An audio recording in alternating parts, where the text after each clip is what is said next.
In the last video, we went through how to say I like.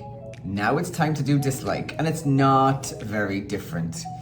The phrases that I gave you of I'm really keen on, I'm really crazy about, I'm really fond of, they're the same, except now you've got to add some things into it.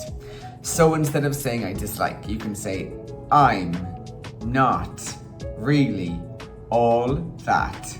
And then you use keen on, crazy about, things like that. So the thing is, you don't have to say all of those words. For some people, it's a lot of words, so they don't really want to say all of them. Now, native speakers do. So if you want to be more like a native speaker, you can start using all of those words more often when you're speaking and saying I dislike. You could also say the word so. Just I'm not so into. So it's I'm not. And then you've got to use one more word. I'm not really, I'm not so, or just I'm not into. That you could just say not and say I'm not into, I'm not crazy about, I'm not keen on. But if you want to make it a little bit less direct and a little bit more native, more natural, you could say I'm not so into, I'm not really into, I'm not really crazy about. So they're the things that we would say. So if someone asks you, let's say someone says, let's go to the cinema. And you say, okay, what kind of movie do you want to go see? And your friend says, like me, which I love, I really want to see that new horror movie. And you say, I'm not so into horror movies. So that means you don't really like them. Or maybe you get too scared by them. But that's your way of expressing it. Just say, instead of saying, I don't like horror movies, I'm not so into horror movies, I'm not so crazy about, I'm not really all that keen on horror movies, meaning I'm not really interested. So that's a good way of expressing it rather than just, I don't like horror movies. So you can use that with any of them. Also, the thing as well is to remember of big fan. I'm not really a big fan. Or you could say massive fan. Or you could say huge fan. Any word that means big, massive, really big. So I'm not really a big fan of romantic movies myself.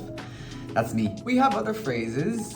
So there's something else that's interesting for this one. So we have in English just cup of tea, right? But the thing is, we use cup of tea to say dislike, but you have to say not.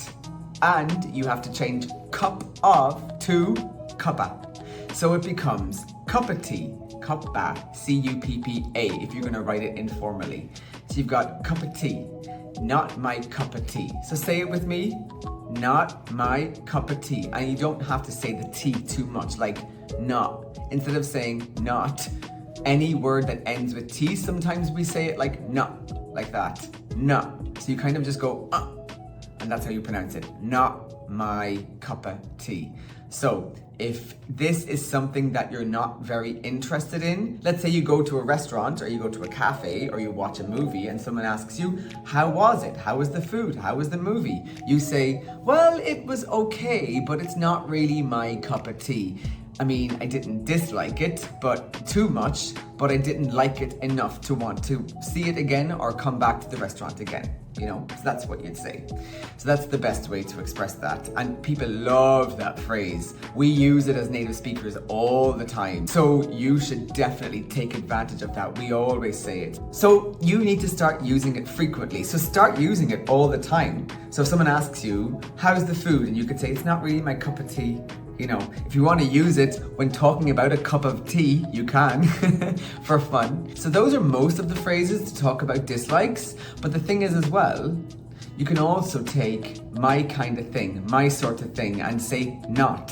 So it's not my kind of thing, or it's not really. And you could say kind of thing or sort of thing. So if someone says, how do you feel about doing a 5K? 5K means 5-kilometer run. And you could say, running is not really my kind of thing. So it's just not something that you really enjoy doing.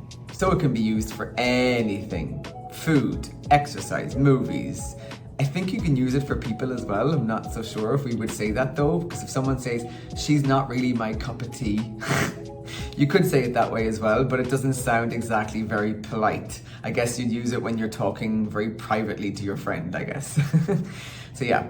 Anyway, they're the kind of phrases we use to say dislike. Now it's your turn, go out and practice them. So instead of saying I like, I dislike, you can use these phrases instead. So really, really useful phrases to use in daily life and in the Ielts test, because as I said, the Ielts examiners are listening for these. So you've really got to make sure you start using them. And it's not just for the Ielts test. If you do any other test like CELPIP, TOEFL, these are the kind of things that you're expected to say. So start using them in daily life, because they're the ways that you'll start remembering them. Because if you use them all the time, you won't have to think about them when you're doing the test. So that's one way of definitely practicing very well.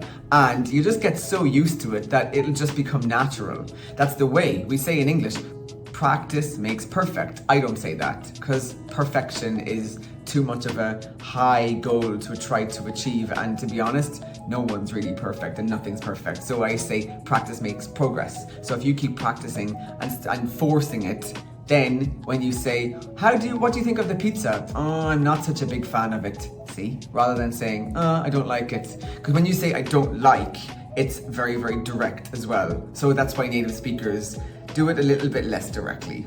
That's all. Okay? Good. Let's move on. Time to go to the next video, have a look and see what we're doing next.